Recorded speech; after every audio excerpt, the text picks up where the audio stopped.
Hello दोस्तों, N K computer zone में मैं नगीना पटेल आप सभी लोगों का हार्दिक स्वागत करता हूं। एक नया सेट प्रैक्टिस लेकर फिर से आपके बीच उपस्थित हुआ हूं। ए ईडू संधान टेस्ट सीरीज बिहार कर्मचारी चयन आयोग परीक्षा, जिसका 23 और 24 दिसंबर को परीक्षा फिक्स कर दिया गया है। काफ़ी कम समय बचा हुआ है। बचे हुए समय में पूरे मैं सारे सेट का वीडियो रिवीजन के तौर पर प्रोवाइड कराने जा रहा हूं। आशा करता हूं ये वीडियो आप लोगों को पसंद आएगा।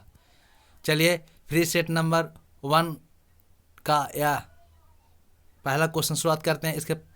इससे पहले मैं बता दूं कि इस सेट में हम लोग का हाईएस्ट मार्क्स 117 नंबर गया था। आप लोग कमेंट के द्वारा बताइएगा कि कितना मार्क्स आप लोगों को आ रहा है।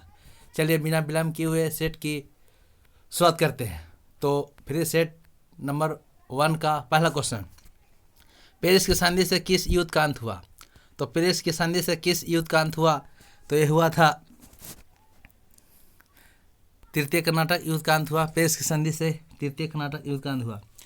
तृतीय कर्नाटक युद्ध का अंत 1763 ईस्वी में पेरिस की संधि के तहत हुआ। क्वेश्चन नंबर 2 है, शेर शाह की लगान व्यवस्था मुख्य रूप से कैसी थी? तो शेर शाह की लगान व्यवस्था मुख्य रूप से कैसी थी? तो मुख्य रूप से रैयतवाड़ी थी। Answer B. शेर शाह की लगान व्यवस्था मुख्य रूप से रैयतवाड़ी थी, जिसमें किसानों से प्रत्यक्ष संपर्क स्थापित किया जाता था। दोस्तों बाहर से आवाज़ आती है, उसे इग्नोर कीजिएगा। क्वेश्चन नंबर 3 है, समुद्रगुप्त के प्रयाग प्रशस्ति वाले स्तंभ पर निम्नलिखित में से किसका लेख मिला है? तो समुद्रगुप्त के प्रयाग प्रशस्ति वाले स्तंभ पर निम्नलिखित में से किसका लेख मिला है? तो लेख मिला है जहांगीर का। Answer C. 1605 ईस्वी में इस स्तंभ पर मुगल सम्राट जहांगीर के राजतिलक का उल्लेख खुदवाया गया है। इंपॉर्टेंट क्वेश्चन है, आदि ब्राह्मण समाज के संस्थापक थे? तो आदि ब्राह्मण समाज के संस्थापक थे केशव चंद्र सेन। Answer A. ब्राह्मण समाज के विचारों को लेकर 1865 ईस्वी में केशव चंद्र सेन ने देवेंद्र नाथ टैगोर के बीच विवाद हुआ, जिसके कारण केशव चंद्र सेन मूल ब्राह्मण समाज से अलग हो गए और 1866 ईस्वी में आदि ब्राह्मण समाज की स्थापना की। इंपॉर्टेंट क्वेश्चन है। क्वेश्चन नंबर 5 है, अमेरिकी पत्रकार जो महात्मा गांधी के भारत छोड़ो आंदोलन के दौरान उनके साथ था, उनका क्या नाम था? तो अमेरिका पत्रकार जो महात्मा गांधी के साथ भारत छोड़ो आंदोलन के दौरान उनके साथ थे, वह थे Louis Fischer. Answer B. Louis Fischer एक अमेरिकी पत्रकार थे महात्मा गांधी के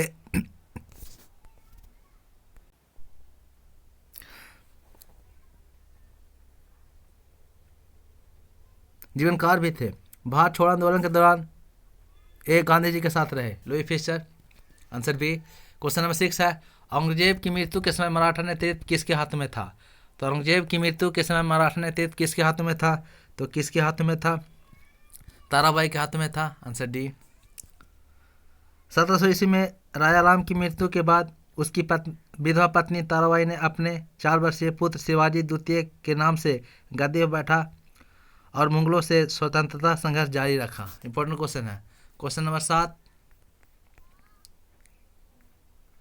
पाचतंत्र के खाद्य श्रृंखला के संदर्भ में निम्नलिखित में से किस प्रकार के जीव अपघातक जीव कहलाते हैं? तो क्वेश्चन नंबर 7 है, पाचतंत्र के खाद्य श्रृंखलाओं के संदर्भ में निम्नलिखित में से किस प्रकार के जीव अपघातक जीव कहलाते हैं? ऑप्शन ए विषाणु, बी में कवक, सी में जीवाणु। नीचे दिए गए कूट का प्रयोग कर सही उत्तर दीजिए। तो कूट का प्रयोग करना है, सही उत्तर चुनना है। तो 7 का आंसर बी, सिर्फ 2 और सही है, कवक और जीवाणु। नेक्स्ट है, नायक समिति का संबंध है। तो नायक समिति का संबंध किससे है? तो नायक समिति का संबंध किससे है? तो नायक समिति का संबंध किससे है?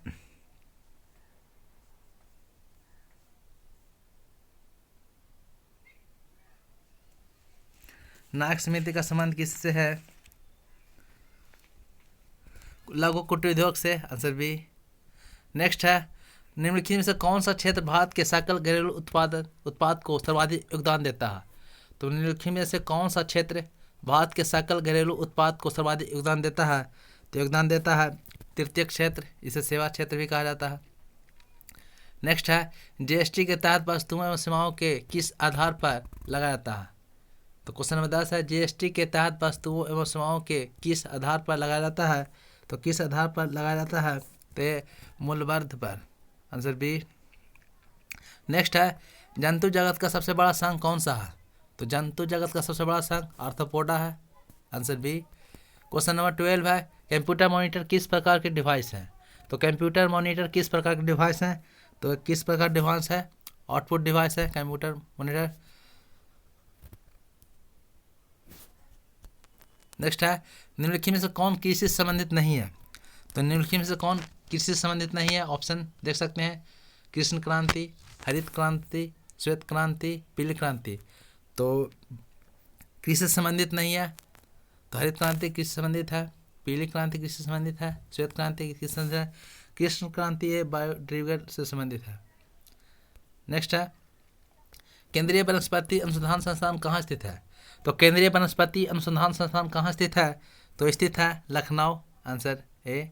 नेक्स्ट है भारत सरकार कौन सा पुरस्कार नहीं देती। तो भारत सरकार कौन से पुरस्कार नहीं देती, तो भारत सरकार कौन सा पुरस्कार नहीं देती है, तो कलिंग पुरस्कार नहीं देती है, आंसर डी। कलिंग पुरस्कार अनुष्को द्वारा प्रदान किया जाता है, इंपॉर्टेंट क्वेश्चन है। आगामी 20वां एशियाई खेल 2026 का आयोजन किस देश में किया गया। आगामी 20वां एशियाई खेल 2026 का आयोजन किस देश में किया गया, तो किस देश में किया गया, हांगजो चीन, दोहा कतर, रियाद सऊदी अरब, नागोया जापान। तो आगामी 20वां एशियाई खेल 2026 का आयोजन किस देश में किया गया, तो ये नागोया जापान में किया गया, आंसर डी। नेक्स्ट है क्वेश्चन नंबर 17 समुद्र शक्ति तृतीय प्रमुख सैन्य अभ्यास किन दो देशों के बीच शुरू हुआ। तो समुद्र शक्ति तृतीय प्रमुख सैन्य अभ्यास किन दो देशों के बीच शुरू हुआ, तो किन दो देशों के बीच शुरू हुआ, आंसर डी। भारत और इंडोनेशिया के बीच शुरू हुआ। समुद्र शक्ति भारत और इंडोनेशिया के बीच होने वाला एक नौसेना अभ्यास है जिसका आयोजन हाल ही में सुंडा जलमर्ग में किया गया। इसका उद्देश्य दोनों देशों के बीच समुद्री संचालन में आपसी समझ को बढ़ाना और द्विपक्षीय संबंधों को मजबूत करना है, इंपॉर्टेंट फैक्ट है, याद रखें। हाल ही में किस राज्य सरकार के थुल्मा कंबल को जीआई टैग की मान्यता प्राप्त हुई।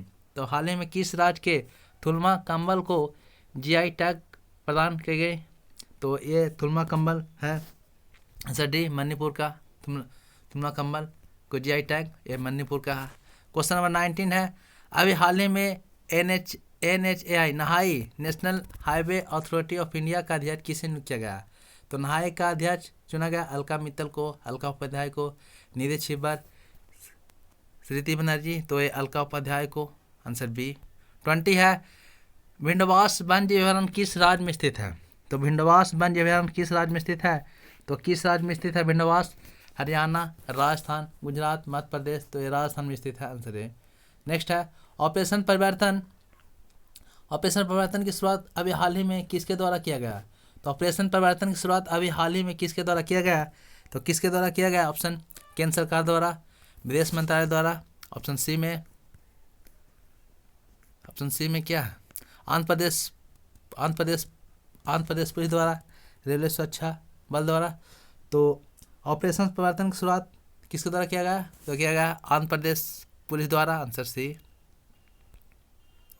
नेक्स्ट है हाल ही में इसरो के महत्वपूर्ण मिशन अमेजोनिया फर्स्ट में किस प्रक्षेपण यान का प्रयोग किया गया था। तो अमेजोनिया फर्स्ट तो PSLV C-51 एक है, तो एक वाला याद रखें, PSLV C-51 अमेजोनिया फर्स्ट, तो लास्ट में एक है, ऐसे याद रख सकते हैं।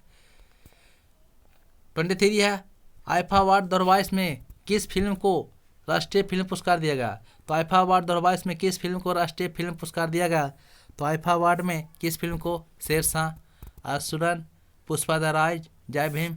तो आईफा अवार्ड में शेरशाह को सर्वश्रेष्ठ फिल्म का पुरस्कार, राष्ट्रीय पुरस्कार दिया गया था, सर्वश्रेष्ठ फिल्म का पुरस्कार। आईफा अवार्ड 2022 का आयोजन अबू धाबी में किया गया जिसमें विष्णुवर्धन द्वारा निर्देशित फिल्म शेरशाह को आईफा राष्ट्रीय पुरस्कार 2022 के लिए पुरस्कृत किया गया। तो शेरशाह का डायरेक्टर आप याद रख सकते हैं विष्णुवर्धन, इंपॉर्टेंट है। 24 है बिहार के किस जिले में स्थापित 106 साल पुरानी वैशाला यूनेस्को की लुप्तप्राय धरोहर सूची में शामिल किया गया। तो बिहार के किस जिले में स्थापित 106 साल पुरानी वेधशाला को यूनेस्को की लुप्तप्राय धरोहर सूची में शामिल किया गया? तो शामिल किया गया दरभंगा, भागलपुर, मुजफ्फरपुर, गया। तो किसको शामिल किया गया है? तो इसमें क्या गया? मुजफ्फरपुर को। Answer C. इंपॉर्टेंट क्वेश्चन है। बिहार के मुजफ्फरपुर जिले में स्थापित 106 साल पुरानी वेधशाला को यूनेस्को की लुप्तप्राय धरोहर सूची में शामिल किया गया है। यह खगोलीय वेधशाला मुजफ्फरपुर जिले के लंगट सिंह कॉलेज में स्थापित है। यह वेधशाला पूर्वी भारत में अपनी तरह की पहली वेधशाला है। क्वेश्चन नंबर 25 है, आप देख सकते हैं, हाल ही में रोटी बैंक का शुभारंभ किस राज्य द्वारा किया गया? तो हाल ही में रोटी बैंक का शुभारंभ किस राज्य द्वारा किया गया? उत्तर प्रदेश, बिहार, महाराष्ट्र, मध्य प्रदेश। तो ये किया गया है बिहार द्वारा। Important question, answer B. Roti bank की शुरुआत बिहार के पूर्णिया जिले में की गई है। बिहार के पूर्णिया जिले में की गई है रोटी बैंक की शुरुआत। इसका शुभारंभ 20 हिंदू रक्षा संगठन द्वारा किया गया। इस योजना के तहत 1 से 3 बजे तक के बीच मुफ्त भोजन की सुविधा उपलब्ध है। तो बिहार के पूर्णिया जिले में ये रोटी बैंक का शुभारंभ का प्रारंभ किया गया है। सष्टाम कोट्टा झील किस राज्य में स्थित है? तो सष्टा कोट्टम झील किस राज्य में स्थित है? तो किस राज्य में स्थित है? तो एक स्थित केरल में स्थित है। Answer B. सष्टा कोट्टम झील केरल में स्थित है। इसे आर्द्रभूमि के रूप में वर्गीकृत किया गया है। इंपॉर्टेंट है, याद रखें। 27 है, नौका दौड़ निम्न में से किस त्योहार का हिस्सा है? तो नौका दौड़ निम्न में से किस त्योहार का हिस्सा है? तो किस त्योहार का हिस्सा है नौका दौड़? ओणम। नौका दौड़ ओणम त्योहार का हिस्सा है। यह फसल कटाई के त्योहार के रूप में मनाया जाता है। ओणम केरल का पर्व है, आप याद रख सकते हैं। 28 है, केंद्र शासित प्रदेश दमन एवं दीव किस राज्य से अलग होकर एक केंद्र शासित प्रदेश बना? तो केंद्र शासित प्रदेश दमन एवं दीव किस राज्य से अलग होकर एक केंद्र शासित प्रदेश बना? तो किस राज्य से अलग होकर एक केंद्र शासित प्रदेश बना? तो ये गोवा से। आंसर सी।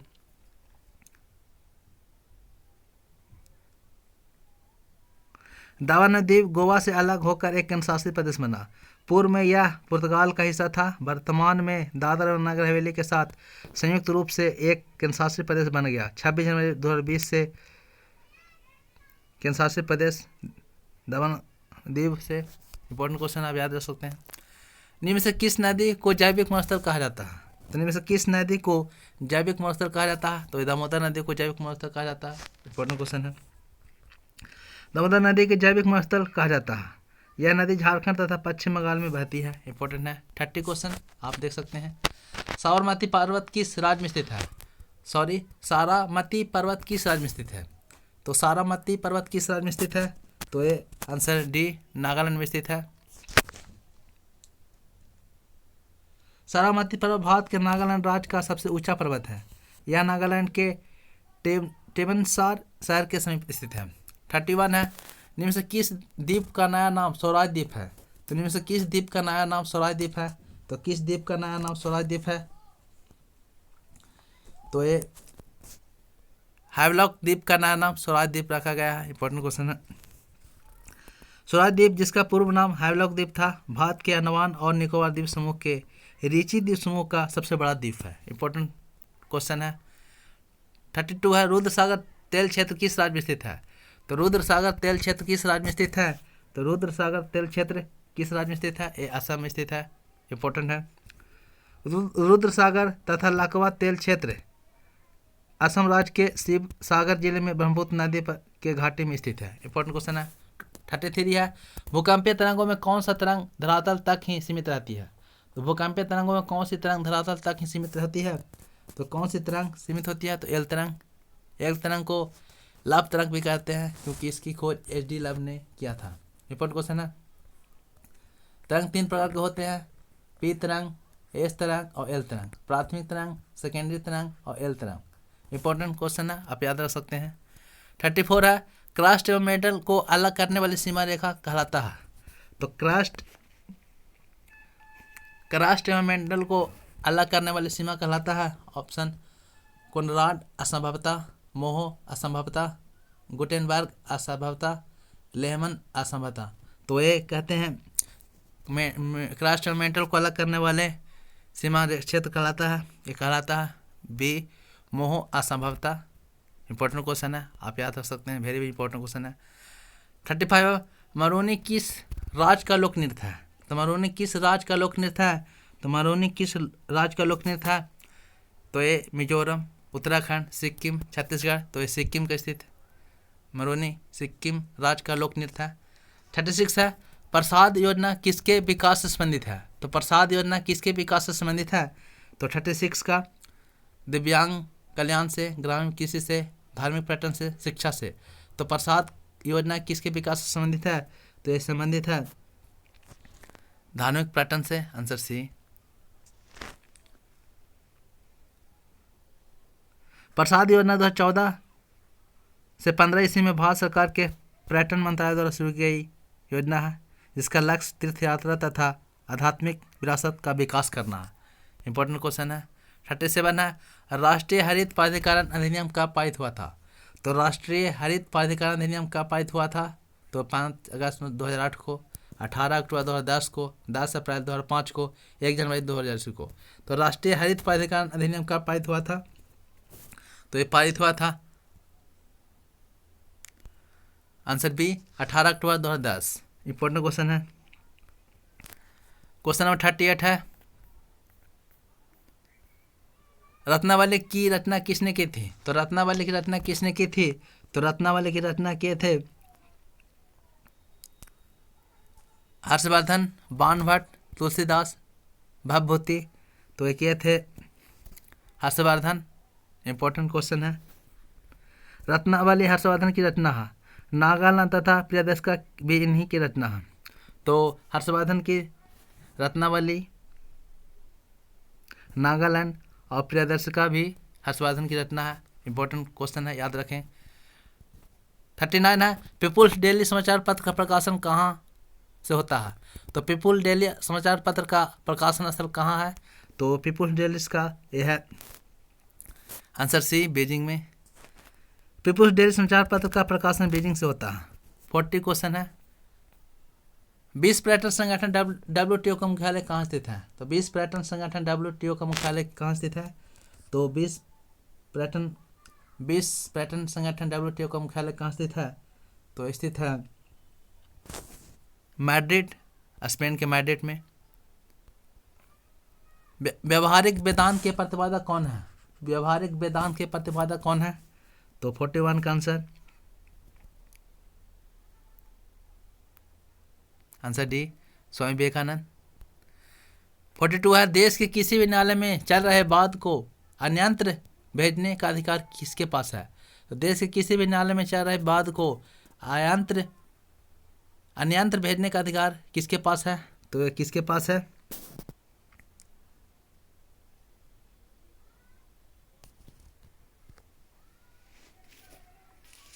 किसके पास है? देश के किसी भी नाले में चल रहे बांध को अन्यंत्र भेजने का अधिकार किसके पास है? सर्वोच्च न्यायालय, आंसर सी। नेक्स्ट है प्रथम अंतरिम राष्ट्रीय सरकार की घोषणा की गई थी। तो प्रथम अंतरिम राष्ट्रीय सरकार की घोषणा की गई थी। ऑप्शन 23 अगस्त 1946, 25 अगस्त 1946, 14 अगस्त 1946, 24 अगस्त 1946। तो प्रथम अंतरिम राष्ट्रीय सरकार की घोषणा की गई थी, तो की गई थी 24 अगस्त 1946। संविधान के भाग 15 में अनुच्छेद 324 से 329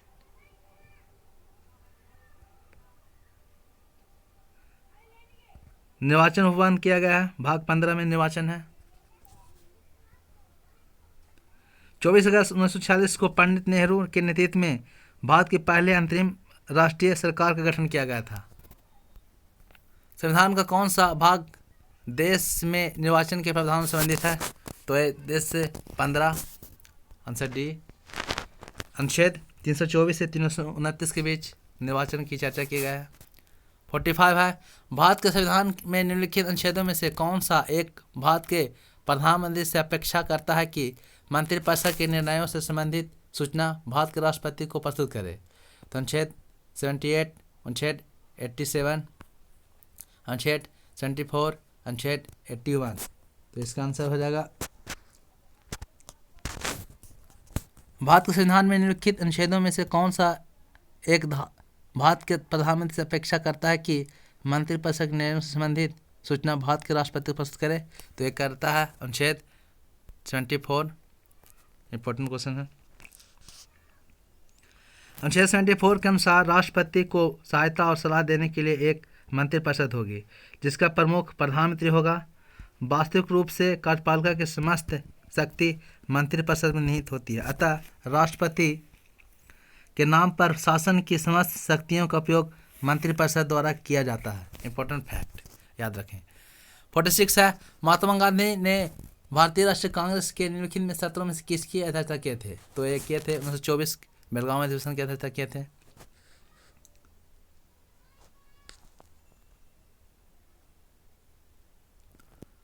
नेक्स्ट है, निम्नलिखित में से किस एक की अध्यक्षता ऐसे व्यक्ति द्वारा होती है जो उसका सदस्य नहीं होता? तो ये कौन है? जो अध्यक्षता तो करते हैं पर उसका सदस्य नहीं होते, ये कौन है? ये राज्यसभा। इंपॉर्टेंट क्वेश्चन है। राज्य मन्नार समिति का गठन किस राज्य द्वारा किया गया था? तो राज्य मन्नार समिति का गठन किस राज्य द्वारा किया गया था? तो किया गया था तमिलनाडु। Answer A.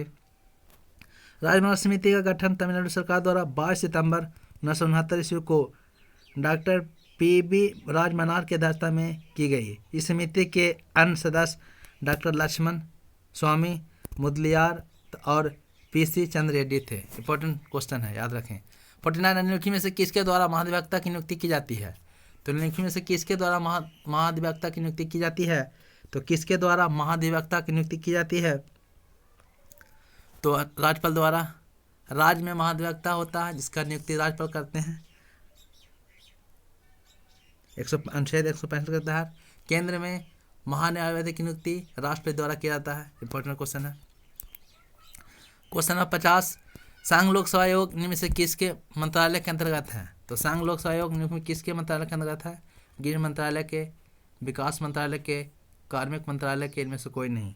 तो संघ लोक सेवा आयोग किसके मंत्रालय के, संघ लोक सेवा आयोग में किसके मंत्रालय के अंतर्गत है? तो ये किसके मंत्रालय के अंतर्गत है? आप देख सकते हैं यह है कार्मिक मंत्रालय के अंतर्गत। Answer C. दोस्तों वीडियो कैसा लग रहा, पसंद आ रहा हो तो लाइक सब्सक्राइब करना ना भूलें और एक ग्रुप में शेयर करना ना भूलें। 51 से लेकर 75 तक मैथ का क्वेश्चन आप 22-23 स्कोर कर सकते हैं। मैथ खाली कैलकुलेशन का मैथ है। साइंस का टफ रहता है, साइंस देखना ना भूलें। 76 है, एक समान घनत्व के किसी खोखले गोले के भीतर स्थित बिंदु द्रव्यमान पर आकर्षण बल का क्या मान होता है? तो आकर्षण बल का क्या मान होता है? आप बाह्य परिवेश के बराबर, बाह्य परिवेश से कम या शून्य होता है या बाह्य परिवेश से ज़्यादा होता है। तो एक समान घनत्व के किसी खोखले गोले के भीतर स्थित बिंदु द्रव्यमान पर आकर्षण बल का मान क्या होता है? ये शून्य होता है। Answer C. बाल घूर्ण का ऐसा मात्रा क्या होता है? तो बाल घूर्ण का ऐसा मात्रा क्या होता है?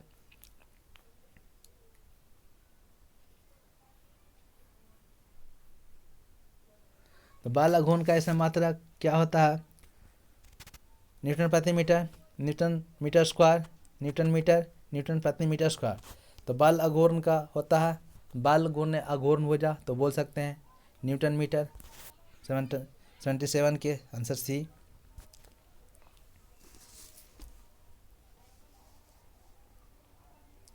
नेक्स्ट है 78, विस्थापन का परिमाण गतिमान वस्तु द्वारा चले गई पथ की लंबाई के हमेशा बराबर होता है। बराबर हो भी सकता है और ना भी हो सकता है।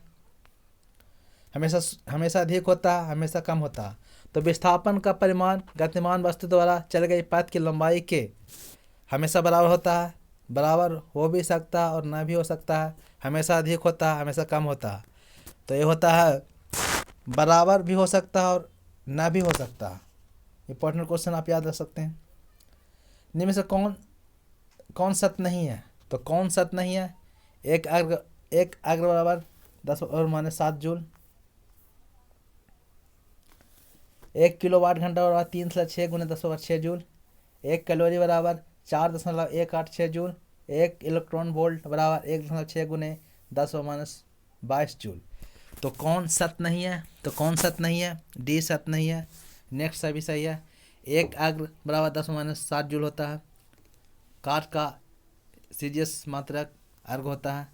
1 किलोवाट घंटा बराबर 3.6 गुना 10⁻6 जूल होता है। 1 कैलोरी बराबर 4.186 जूल होता है। 1 इलेक्ट्रॉन वोल्ट बराबर 3.6 गुने 10⁻6 जूल होता है। आप याद रख सकते हैं, यही गलती है। नेक्स्ट है, निम्न में से कौन असंरक्षित बल है? तो निम्न में से कौन असंरक्षित बल है? श्यान बल, गुरुत्वाकर्षण बल, वैद्युत स्थितिक बल, स्प्रिंग बल। तो कौन सा असंरक्षित बल का एग्जाम्पल है? तो ये कौन सा? तो श्यान बल। Answer A. इंपॉर्टेंट क्वेश्चन है। संरक्षित बल ऐसे बल जिनके द्वारा किया कार्य पथ पर निर्भर नहीं करता, इन्हें हम संरक्षित बल कहते हैं। उदाहरण, गुरुत्वाकर्षण बल, वैद्युत स्थैतिक बल, स्प्रिंग बल इत्यादि। असंरक्षित बल ऐसे बल जिनके द्वारा किया गया कार्य पथ पर निर्भर करता है, उन्हें हम असंरक्षित बल कहते हैं। उदाहरण, घर्षण बल, श्यान बल। तो इनमें से कौन एक असंरक्षित बल है? तो असंरक्षित बल गलती हो गया। कौन सा असंरक्षित बल है? तो असंरक्षित बल श्यान बल सही था।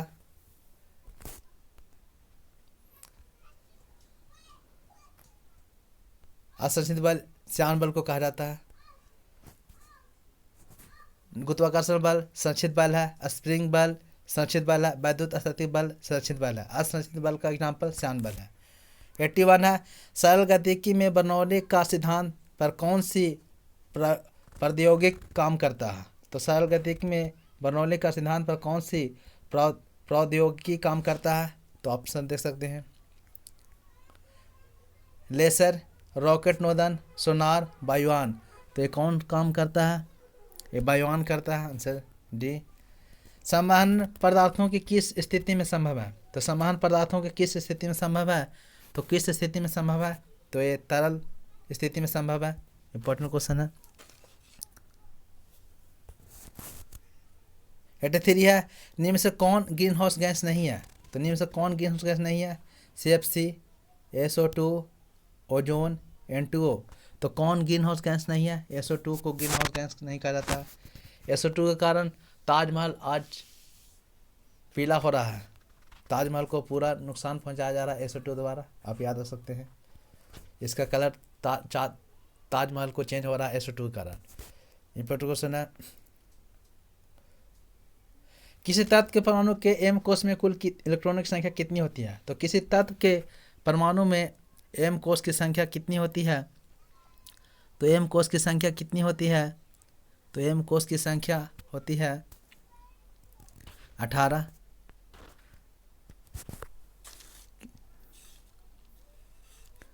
किसी कक्षा में उपस्थित अधिकतम न्यूट्रॉन की संख्या को सूत्र 2n² से दर्शाया जाता है, जहाँ n कक्षा की संख्या या ऊर्जा स्तर है।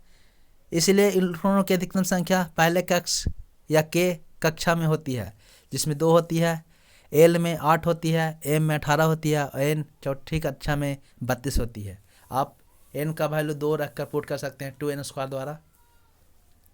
कक्षा की संख्या 2n² से प्रदर्शित किया जाता है। 85 है, आग बुझाने वाले कर्मचारियों के परिधान पर किसकी परचढ़ी होती है जो उसे अग्निरोधक बनाती है? तो आग बुझाने वाले कर्मचारियों के परिधान पर किसकी परचढ़ी होती है जो उसे अग्निरोधक बनाती है? तो किसकी परचढ़ी होती है? तो ये चढ़ी होती है मेलामाइल प्लास्टिक। आंसर है 86 है, प्रातः तैलीय तथा वसायुक्त खाद्य सामग्रियों में उपचायन रोकने के लिए किस प्रवृत्ति के पदार्थ मिलाए जाते हैं? तो प्राय तैलीय तथा वसायुक्त खाद्य सामग्री में उपचायन रोकने के लिए किस प्रवृत्ति के पदार्थ मिलाए जाते हैं? तो किस प्रवृत्ति के पदार्थ? तो कार्बनिक, बेंजोइक, प्रतिहाइड्रोजनीकरण, प्रतिऑक्सीकारक। तो ये प्रतिऑक्सीकारक। Answer D. 87 है, निम्न से कौन उदरपातित होने योग्य ठोस पदार्थ का उदाहरण नहीं है? तो उदरपातित होने वाले ठोस पदार्थ का उदाहरण नहीं है अमोनियम क्लोराइड, एंथ्रासीन, नेफ्थालीन, एसीटोन। तो कौन होने वाला नहीं है? Answer D, acetone. Important question है। 88 जल में आम्ल या क्षारक मिलाने पर आयन की सांद्रता में प्रति इकाई आयतन में कमी हो जाती है। इस प्रक्रिया को क्या कहते हैं? तो इस प्रक्रिया को कहते हैं तनुकरण। Answer A. 89 है जब वायु में जल कणों की मात्रा आर्द्रता पहले से अधिक होगी तब वाष्पीकरण की दर। जब वायु में जल कणों की मात्रा आर्द्रता से पहले अधिक होगी तब वाष्पीकरण की दर, तो वाष्पीकरण की दर घटेगी। Answer B. इंपॉर्टेंट क्वेश्चन है। 90 है सभी धातु कार्बोनेट एवं हाइड्रोजन कार्बोनेट अम्ल के साथ अभिक्रिया कर क्या बनाते हैं? तो सभी धातु कार्बोनेट एवं हाइड्रोजन कार्बोनेट अम्ल के साथ अभिक्रिया करके क्या बनाते हैं? तो ऑप्शन लवण, जल, कार्बन डाइऑक्साइड, उपयुक्त सभी। तो आप देख सकते हैं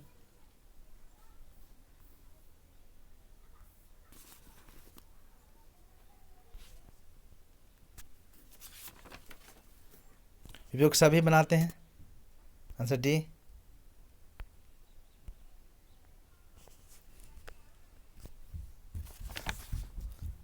सभी धातु कार्बोनेट एवं हाइड्रोजन कार्बोनेट अम्ल के साथ अभिक्रिया कर लवण, जल, कार्बन डाइऑक्साइड सभी उपयुक्त सभी बनाते हैं। 90 का आंसर डी। 91 है नाभिकीय ऊर्जा में हाइड्रोजन के कितने हल्के नाभिक के संयोजन द्वारा एक हीलियम का निर्माण होता है? तो ये 4 नाभिक मिलकर एक हीलियम का निर्माण करते हैं। 4 हाइड्रोजन के परमाणु मिलकर एक हीलियम नाभिक का निर्माण करते हैं। Answer D. नेक्स्ट है निम्न में से किस स्तनधारियों में जनन के दौरान मध्य चक्र ओस्ट्रस साइकिल देखा जाता है? तो स्तनधारियों में जनन के दौरान मध्य चक्र ओस्ट्रस साइकिल देखा जाता है, तो देखा जाता है आंसर सी, कुत्ता में। 93 है निम्न में से कौन उभय लिंगाश्रयी पादप का उदाहरण है? तो कौन सा उभय लिंगाश्रयी पादप का उदाहरण है? तो कौन उदाहरण है? आंसर ए, नारियल। 94 है निम्न में से कौन स्त्री केसर का भाग नहीं है? तो स्त्री केसर का भाग नहीं है बतिकाग्र, बत्रिका, अंडाशय, पुष्पासन। ये नर केसर का भाग है, पुष्पासन। नेक्स्ट बत्रिकाग्र, बत्रिका, अंडाशय ये है, पुष्पासन नर का भाग है। 95 में से कौन आभासी फल नहीं है? तो आभासी फल का एग्जाम्पल सेब, स्ट्रॉबेरी, अखरोट, कीवी। तो ये कीवी आभासी फल का एग्जाम्पल नहीं है, सेब, स्ट्रॉबेरी, अखरोट है। सेब और कटहल असत फल के एग्जाम्पल में भी आते हैं, आप याद रख सकते हैं। असत फल सेब और कटहल को कहा जाता है, याद रख सकते हैं। 96 है दुग्ध स्रावन लैक्टेशन के प्रारंभिक दिनों के दौरान माँ द्वारा स्रावित पीले से तरल कोलेस्ट्रोम में किस एंटीबॉडी की प्रचुरता होती है? तो किस एंटीबॉडी की प्रचुरता होती है? तो आंसर डी, IgA। आप देख सकते हैं। निम्न में से कौन यौन संचालित संक्रमण रोग है? तो निम्न में से कौन यौन संचालित संक्रमण रोग है? तो यौन संक्रमित रोग है गोनेरिया, जेनाइटिल हर्पिजा, हेपेटाइटिस बी। उपयुक्त सभी जो इसमें गोनेरिया, जेनाइटिल हर्पिजा, हेपेटाइटिस बी, यौन संचालित रोग सभी है, उपयुक्त सभी। 98 है किसने क्रोमोसोम के विंशयोजन के ज्ञान को मेंडल के सिद्धांतों के साथ जोड़कर वंशागति को क्रोमोसोमवाद का सिद्धांत प्रस्तुत किया? तो कहाँ किया थे? ए अस्टन। रिपीट क्वेश्चन है। 98 का आंसर ए। नेक्स्ट है 99 कोई महिला अपने पहले 2 प्रसव में बेटा को जन्म देती है, तो तीसरे प्रसव में बेटा ही होने की प्रवृत्ति कितनी है? तो तीसरे प्रसव में बेटा होने की प्रवृत्ति 50%। आप ये सब क्वेश्चन देख सकते हैं, काफ़ी टफ क्वेश्चन है। निम्न में से किस अनुवांशिक विकार में 45 क्रोमोसोम की 100 स्थिति होती है? तो आज का लास्ट 100वां क्वेश्चन है। निम्न में से किस अनुवांशिक विकार में 45 क्रोमोसोम की 100 की स्थिति होती है? तो किस में होती है? तो ये होती है ए, टर्नर सिंड्रोम में। टर्नर सिंड्रोम में गुणसूत्र संख्या 45 होती है। डाउन सिंड्रोम में गुणसूत्रों की संख्या 47 होती है। मानव में गुणसूत्रों की संख्या 23 जोड़े 46 होती है। दोस्तों ये GK GS और करंट अफेयर का आप लोगों को वीडियो प्रोवाइड कराया गया, कैसा लगा कमेंट के तौर पर जरूर कीजिएगा। आशा करता हूँ आप लोगों को ये वीडियो पसंद आया होगा। मिलते हैं नेक्स्ट वीडियो में, तब तक के लिए जय हिंद, जय Bharat, thank you. Thank you for watching.